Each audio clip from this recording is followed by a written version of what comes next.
All right, how's it going? It's been a while since I've worked on the Model A. It's been a long, hot summer. I've had a lot of things going on, plus the heat. Anyways, we are at the end of September here. I'm getting ready to do some more work on this Model A. Today, I'm going to be adding Speedway's 4-bar front suspension kit. I will leave a link for the part in the description of this video. And also another reason why I haven't worked on this in a while is I knew that this was the next thing I needed to do, and I've never done something like this before, so I'm a little scared, but even if I don't finish it today, I'll at least get posted what I do get done today, and then continue from there. Alright, let's get started. Okay, so an overview of what we're going to do is, as you see here, that is the front wishbone for a Model A in original condition, and that wishbone would attach to the transmission. But obviously, since I'm doing a Chevy V8, that's not going to have that anymore. But I still need the stabilization from those bars. So this kit here is going to attach where the original wishbone used to attach. Okay, so what I'm going to have to do is undo these bolts here that connect to the shackle, which attach to the front spring right here. I'm going to be taking these U-bolts off to drop down the frame, or to drop down the front end. I also have these aftermarket shock absorbers on. I'm thinking I might have to move these to the front, but hopefully I'll have the clearance to do it. We'll find out as I go. Also, you'll notice too, I already have the steering disconnected. There are no tie rods attached, or even a steering box, or even a steering column for that matter. So these wheels are currently independent of each other. What I'm eventually going to do, I'm putting on disc brake conversions onto these, and I haven't ordered the new tie rods or drag link yet because I need to measure the distance of the new arms for that, but I want to get the suspension done first. So yeah, anyways, you see I got no steering, so I'm pretty clear and all here. So what I got to do today, disconnect the shock absorbers and this U-bolt, drop down the frame, or drop down the front end, wheel it out, put these bad boys on, then put it back on, and then connect the rods and tack in the mounting onto the frame. So wish me luck. Alright, I got the shock absorber nuts off.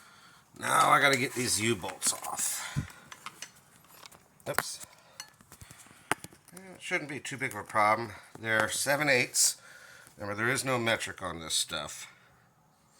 And it's got castle nuts, and it's got holes for a cotter pin, but these castle nuts are way past that, so I should be good.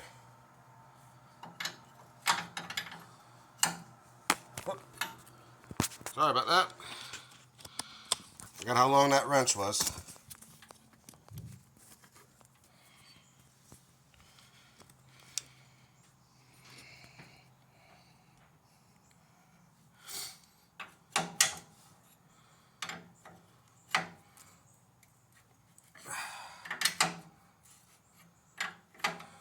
Alright, so take these off, then next thing you'll see is this car jacked up, and I'm seeing how easy it is to drop down. See you in a second. Alright, so got the U-bolts off. So in theory now, when I bring this up and set the frame on jack stands, and then let this front end down, it should drop right out. Before I do that though, there's my dog. Here's the parts. Since they're almost 100 years old, I think before I put them back on, I'm put a fresh coat of Rust-Oleum black paint on them. Anyways, so I'm going to set up my jack and all that. Alright, got it jacked up with this scissor jack. Yeah, normally I'd use a hydraulic jack, but there is no weight to this car right now. Also, since down in my basement garage, I'm not a big fan of wheeling down my hydraulic jack down this hill unless I absolutely have to. So I brought this instead. One thing I hadn't considered, since these wheels are not connected, as soon as I jacked it up, they just went wherever the heck they wanted. So that's going to be fun once I try to wheel this out because they're going to be independent of each other. Let me move some of this stuff out of the way. But what I'm going to do, we're going to go ahead and I'm going to set up a nice camera angle, at least the best I can, and then wheel it out.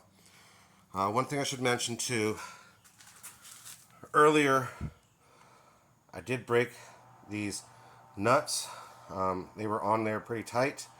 I would definitely recommend doing that prior to getting to the point where I am right now. Do that first because you want this on the ground and stable so things aren't moving around when you're trying to undo that. Because once this comes off, if you're trying to break those nuts, which they were on there really tight, you're going to have a hard time. So do it while it's still on the ground and still all connected. Just a heads up.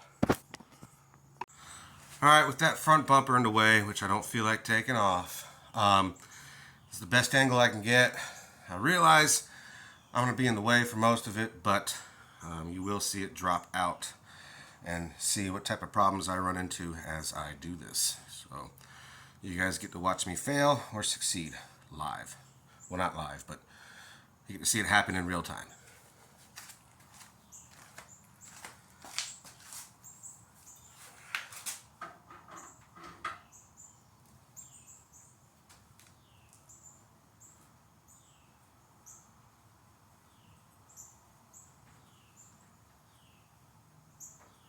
It's coming down, seeing that spring go up.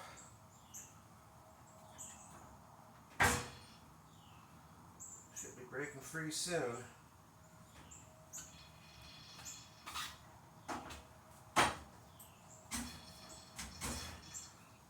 And she's out. All right.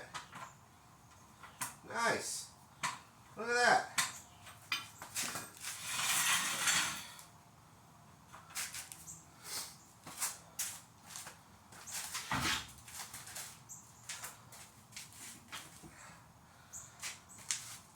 Alright, looks like I should have brought it up a little bit higher because this is getting caught on the spring.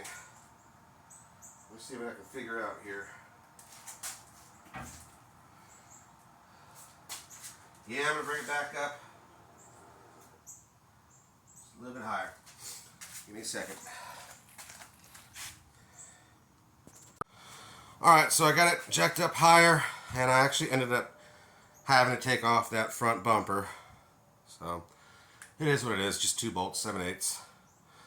Alright, so one thing I noticed here with this spring, I don't know if there's anything I can do about it, but there's supposed to be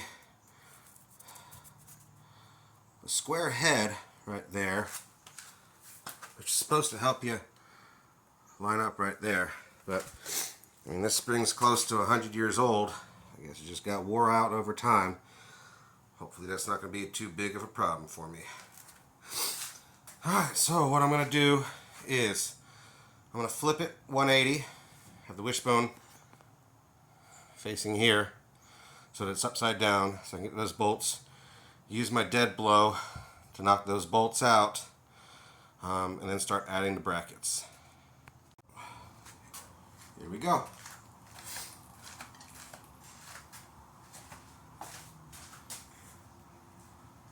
I knew that would happen with those wheels. There we go. I'll lose those later.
Here's the other.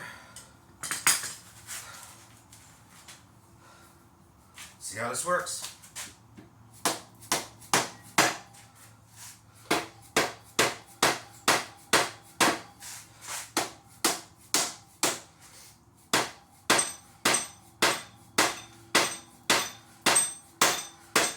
Got something like this with threads, use a dead blow, it's got a softer end on it.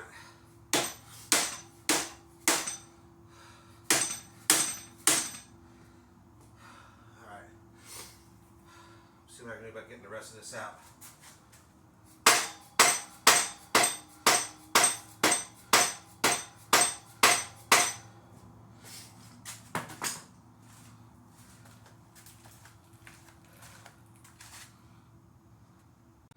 Alright, so I got the wishbone off.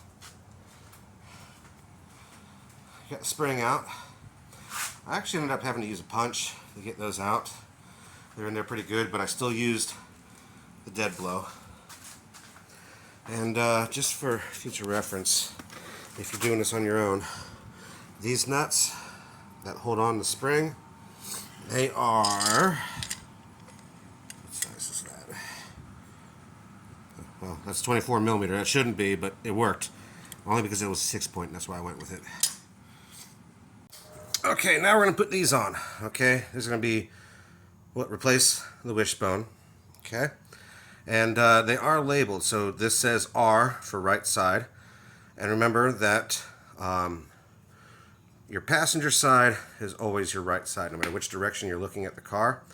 And obviously your driver's side is always going to be the left. So they don't look directional, but they're telling me this is the right side. I'm going to put it on the right side. I'm going to go double check my instructions and we'll get started in putting this on. Okay, and these are the instructions. So this is the side up.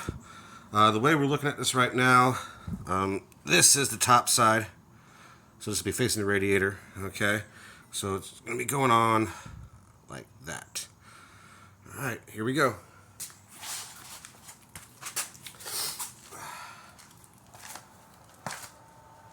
And I put a little bit of lube on the threads and these rods.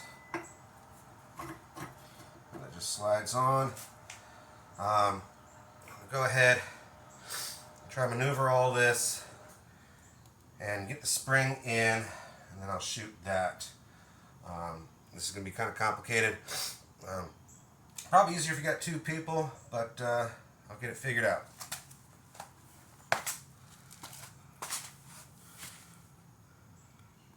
Alright, so getting that center hole lined up was probably the hardest part of the whole thing. But I got it lined up. Now I'm going to put the bracket and U-bolts on.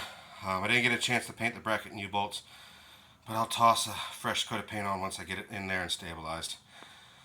So, that was rough.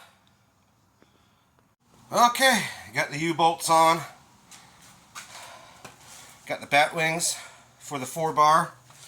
And it looks like we are going to clear that shock absorber. So we're, at least as far as the 4-bar is considered, we're not going to have to move anything. That might change once I get my steering hooked up, but for now it seems like I don't need to relocate the shocks, which is nice. I'm going to go ahead and call it quits for today. Hopefully I can get back out here next weekend to tack in the brackets on the frame over here, do the 4-bar links. That's them right there, and that's all the hardware for it. These are the brackets I got to weld in. Not doing it today because I spent a couple hours out here, and I want to do this right, and I'm in no rush to finish this, so I'm just stopping here, and then next time I come out here I'm refreshed and I can start on the second part of this. But as promised, I'm going to go ahead and paint that. Get my turbo can.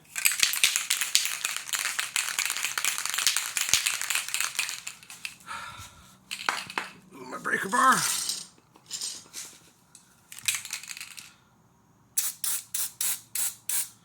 There we go. Look at that. Like brand new.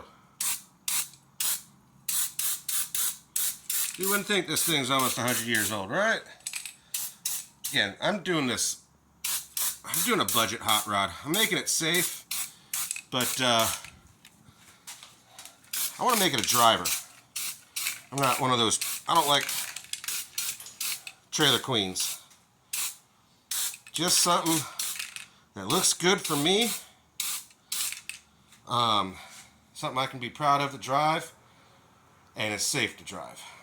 Anyways, I got to finish cleaning up my tools because I got to back the car out because we want to pull out our Halloween decorations. But, alright, catch me next time for the second part of these 4-bar links. Then I'm eventually going to be drilling holes for the new radiator, getting the boxing plates in up here, getting the motor mounts in, putting in my mock motor, cutting the firewall, and then we're taking the body off the frame after I get my gantry crane. So, got a lot coming up in the next couple months. The weather should be nice. Car show season stops, which gives me the opportunity to do all this. Alright, take care. Bye.